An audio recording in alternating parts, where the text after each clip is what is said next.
बिस्मिल्लाहिर्रहमानिर्रहीम। सैयद तस्नीम दर्शक अपने यूट्यूब चैनल से आपके सामने आप देख सकते हैं कि आज जो सुप्रीम कोर्ट में जो अपना आर्मी एक्ट की कोर्ट के हिसाब से जो उन्होंने बताना था कि ये केस जो सिविलियन किए हैं ये आर्मी एक्ट के कोर्ट में जा सकते हैं कि नहीं।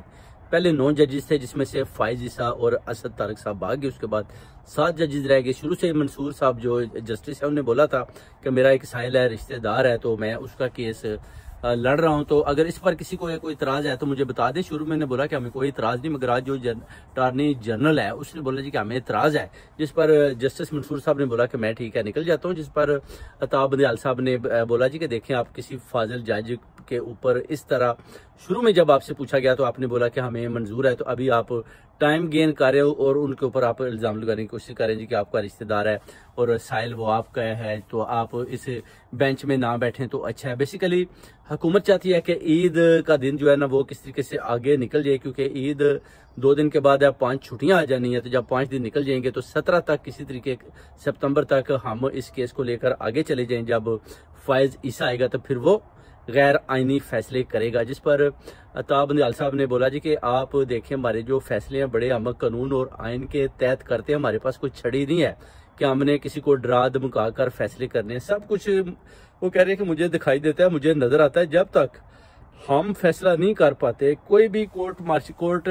आर्मी एक्ट के तहत किसी के ऊपर कोई केस नहीं चला सकता। जो पहले हमने परमिशन दी थी वो 2 से 4 साल तक एक मुद्दत थी जब सानिया पेशावर में बच्चों के ऊपर हमला किया गया था, तो उस हिसाब से हमने आर्मी एक्ट कोर्ट्स की हमने उनको इजाजत दी थी कि आप उनमें अपने केस चलाएं और जल्दी जल्दी फैसले करें, जिस पर उन्होंने की। और अभी ये डिफरेंट मैटर है, इस पर थोड़े से पॉलिटिकल किस्म के मैटर्स हैं। इस पर अभी हमने पहले एक देखना है कि जो अपना इमरान खान साहब ने जुडिशल कमीशन का भी बोला हुआ है उस पर भी हमारी नजर है। तो इसके 2-3 हिस्से हैं। पहले तो हम ये देख लें कि 6 रुकनी बेंच है वो ठीक है, इस पर तो किसी को कुछ एतराज नहीं। फिर हम इस केस को लेकर आर्टिकल 175 के मुताबिक आगे जाएंगे और फैसला देंगे, जिस पर अपना अटॉर्नी जनरल ने बोला जी बिल्कुल ठीक है जी, हम अपना इंशाल्लाह ताला अपना वेट करेंगे और हम आपको साथ साथ बताते जाएंगे। इस पर हमें किसी किस्म का किसी के ऊपर कोई ऐसा एतराज नहीं है। जिस पर हमें एतराज था हमने आइन और कानून के मुताबिक हमने वो इशारा दे दिया, तो वो खुद ही चले गए हैं। तो अभी जो 6 रुकनी जज है, कल देखते हैं अब कल जो फैसला होना है, कल ये 6 जजेस बैठते हैं तो इनके ऊपर वो कैसे और किस तरह क्या बात उठाते हैं कि ये 6 जजेस इनको एक्सेप्ट हैं कि नहीं। अगर इनमें से भी किसी के ऊपर कल अगर इन्होंने इतराज किया या कोई ऐसी चीज निकाल कर लाते हैं जी ये जज साहब जो है जी हमें ये मंजूर नहीं है वो मंजूर नहीं है, तो फिर देखना पड़ेगा अताब बंदियाल साहब को कि ये फैसला कैसे करना है। क्योंकि 9 जज बहुत बड़ा एक 9 रुकनी बेंच सुप्रीम कोर्ट का बड़ा जबरदस्त बेंच था, जिसमें से 2 निकले 7 के बाद फिर 6 रह गया। अब 6 में से भी अगर कोई एक आध निकल जाता है तो फिर 5, फिर ये बोलेंगे जी वो जी बेंच बहुत छोटा हो गया है, तो इतना बड़ा फैसला जो है ना वो हम आप कैसे दे सकते हैं अपना आर्मी एक्ट कोर्ट्स की मंजूरी के तहत। तो ये जो सारी उधर अपना DGI SPR साहब भी अपनी ललकार दिखा रहे थे, वो कह रहे थे कि हमने जनाब ये फैसले देने हमने कैदें देनी है। इधर 3 स्टार जनरल की नवासी भी है, एक 2-3 ब्रिगेडियर हैं उनके भी रिश्तेदार हैं, हमने उनको पकड़ा हुआ है। इस तरह की वो बातें कर रहे थे। जो अपना उसके अलावा जो उन्होंने छोड़े हैं 102 आदमी अभी तक हिरासत में है, जो कहते हैं हमने पकड़े, उन पर हमने केसेस चलाने हैं, उनको हमने बिहाइंड बार करना है। जिस पर अताब बंदियाल साहब ने भी बोला कि जब तक हम फैसला नहीं दे पाते आइन और कानून के मुताबिक, हम नहीं चाहते कि छड़ी के जोर पर जो है ना फैसले हों, हम चाहते हैं कि डिसिप्लिनरी जो है ना वो शो की जाए और उसके मुताबिक फैसले दिए जाएं। क्योंकि पहले तो ये देखना है कि ये जो सिविलियन है इनके केसेस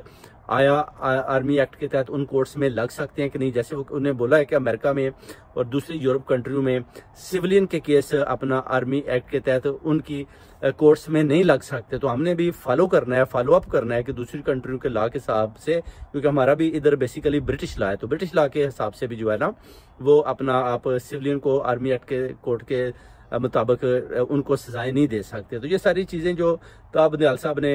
काफी उन पर अपना बहस उनके साथ उनकी हुई, उनको बताया अपना अटॉर्नी जनरल को कि आप किस तरह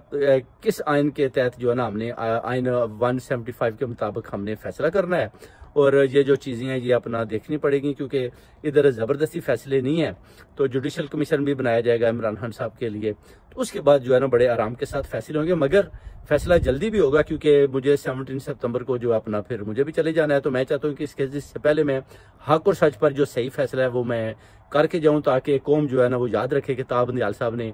हक और सच पर एक ऐसा फैसला किया जो आइन और कानून के मुताबिक है। अगर वो आइन और कानून के मुताबिक फैसला करते हैं तो फिर किसी को भी कोई एतराज नहीं है, और अगर आइन और कानून के मुताबिक फैसला नहीं होता, उधर छड़ी का जोर है, डंडे का जोर है या किसी का ड्राइव है, तो फिर जजेस आइन और कानून के मुताबिक फैसला नहीं देते, तो फिर कौम को ओवरसीज कम्युनिटी को एतराज होगा कि आपने जो फैसला दिया है ये आइन और कानून के मुताबिक नहीं है। बल्कि आने वाले जजेस भी ये देखेंगे, जैसे कि आप देख सकते हैं कि नैब के जो केसेस थे, जो इससे पहले चीफ जस्टिस जितने भी आए उन्होंने अपना मरियम नवाज को, नवाज शरीफ को सजाएं दी, मगर अब देखें कि जब उन्होंने नई तरामीम बनाई है तो उसके मुताबिक उन्होंने पुराने फैसलों को नए में शामिल करके उनको बरी कर दिया। और ये जो है ना ये ठीक बात नहीं है, क्योंकि नवाज शरीफ साहब भी एक भागे हुए मफरूर मुलजम है। उसके बाद जब ये जाएंगे मुजरम है तो इनको डेफिनेटली वो पकड़कर जेल में डालेंगे। उसके बाद फिर देखेंगे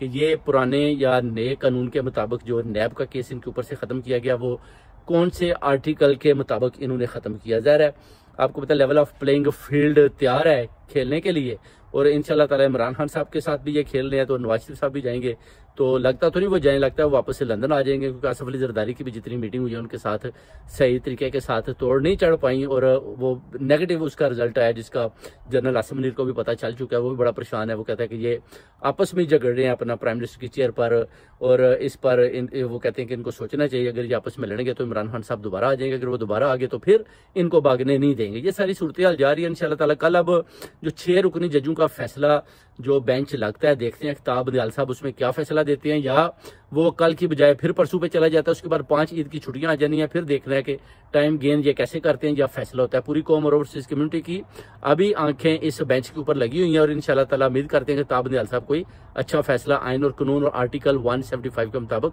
देंगे। बहुत बहुत शुक्रिया भाइयों। सैयद तस्लीम दर्शा का।